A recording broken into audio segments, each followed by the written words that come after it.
Betting apps promote చేసి youth ఎమోషన్స్తో ఆడుకొని వాళ్ళ జీవితాలు నాశనం అయ్యేలా చేస్తున్న సోషల్ మీడియా ఇన్ఫ్లుయెన్సర్ల భరతం పడుతున్నారు పోలీసులు.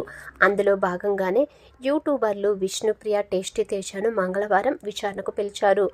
షూటింగ్లో ఉన్న మీడియా ఉందన్న సాకుతో వాళ్ళు విచారణకు డుమ్మా కొట్టారు. వాళ్ళిద్దరి తరపున రంగంలోకి దిగిన ఆర్జే శేఖర్ భాష సమయం కావాలని పోలీసులను కోరారు. దీంతో వాళ్లకు మరో 3 రోజుల సమయం కేటాయించినప్పటికీ అందరికీ షాక్ ఇస్తూ నిన్న రాత్రే విచారణకు హాజరయ్యారు టేస్టీ తేజ.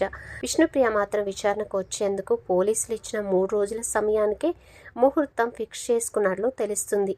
ఈ బెట్టింగ్ యాప్స్ ప్రమోషన్స్కి సంబంధించిన విష్ణుప్రియ, టేస్టీ తేజతో పాటు Supritha, Rithu Chowdary, Harsha Sai, Paresh and boys Imran, constable Kiran Goud, Bayya Sunny Yadav, local boy Nani, రైతు బిడ్డ పల్లవి ప్రశాంత్, శ్యామలపై నోటీసులు జారీ చేశారు పోలీసులు నోటీసులు ఇచ్చిన వాళ్ళలో కొందరు ఫోన్లు స్విచ్ ఆఫ్ చేయడంతో వాళ్ళ కోసం పోలీసులు వేట షురూ చేశారు.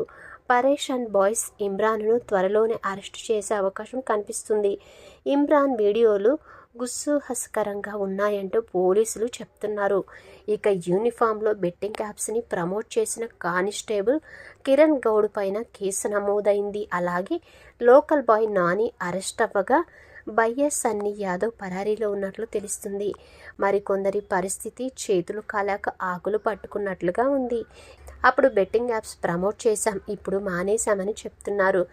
ఏది ఏమైనా బెట్టింగ్ యాప్స్ను ప్రమోట్ చేసిన వారిని వదిలే ప్రసక్తే లేదంటున్నారు పోలీసులు. మొత్తంగా బెట్టింగ్ యాప్స్ ప్రమోట్ చేసిన సెలబ్రిటీలందరికీ ఉచ్చు బిగిస్తున్నారు పోలీసులు. బెట్టింగ్ యాప్స్ ప్రమోషన్లపై దర్యాప్తు ముమ్మరం చేసిన పోలీసులు ఇప్పటికే 11 మంది ఇన్ఫ్లుయెన్సర్లకు నోటీసులు ఇచ్చారు. అయితే వీరిలో పరేష్ అండ్ బాయ్స్ ఇమ్రాన్, హర్ష సాయి దుబాయ్కి పరారైనట్లు సమాచారం.